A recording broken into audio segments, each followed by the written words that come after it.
Ladies and gentlemen, my name is Helen Campbell, and for many years I was a staff interpreter with SCIC, and I have now retired, and I've come back to talk to you about food application revolutions. Yes, that is my subject now, and I'm going to start right away. So, a food app revolution? What is that all about? It's a common enough sight in most cities. Young men on bicycles and motorbikes with boxes on their backs marked Uber Eats or Deliveroo. And most of them take absolutely no heed whatever of traffic regulations, I've noticed. So I steer clear of them. But delivering food, now this is a big business nowadays, especially for the millennials who have not much inclination to cook and probably not much time either. It's an expanding market as well in Europe and in Asia. But is it such a big deal? In fact, yes, it is. This sector of on-demand personal service, so that's meals, rides, even massages, all of this amounts to a cultural revolution. And revolution happens in the streets. So does this one. Recently, in London, there was also a protest outside the Uber Eats office. Why was there a protest? Because the rules had changed. The basic rate for delivering each meal had been cut. Now, this tends to happen. These platforms do treat their drivers, couriers, and so on as self-employed contractors and not as employees. So they can change the terms any time they like. And that is, after all, the nature of the gig economy.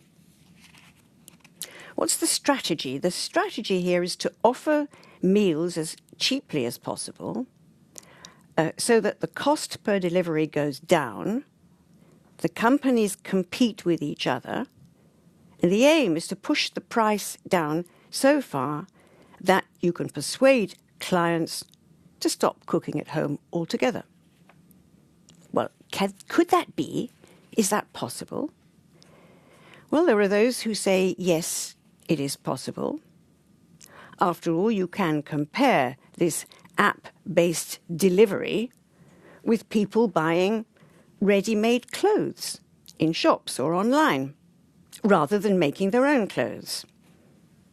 It's all about supply chains and mass consumption, and home cooking just might go the same way.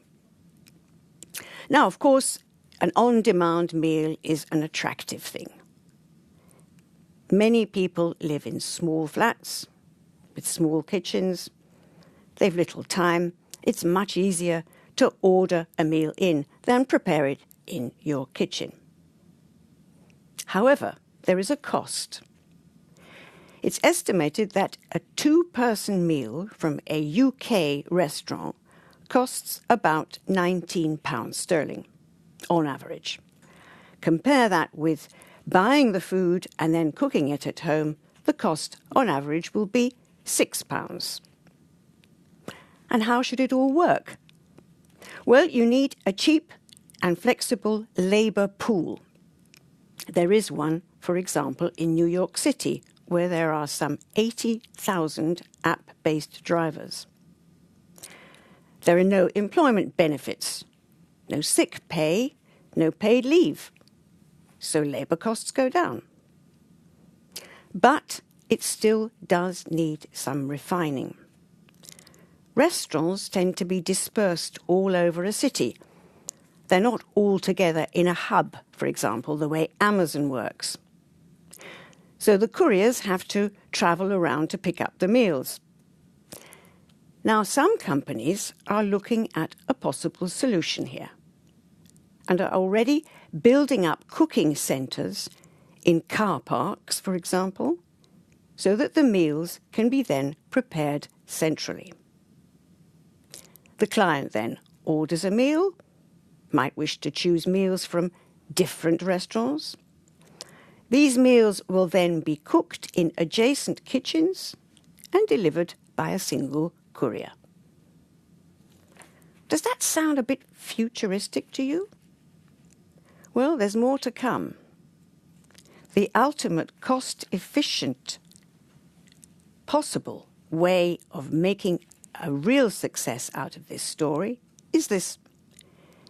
The cost-efficient dream is of robots cooking the meals and drones delivering them. So no more human beings, no more fuss about labour, no more fuss about working hours. That's how it might be. But of course there is a human cost to this, as with all revolutions. What about the drivers? What about the restaurants? So there are some serious concerns too. And it just might turn out that this dream could just perhaps become a nightmare after all. Thank you.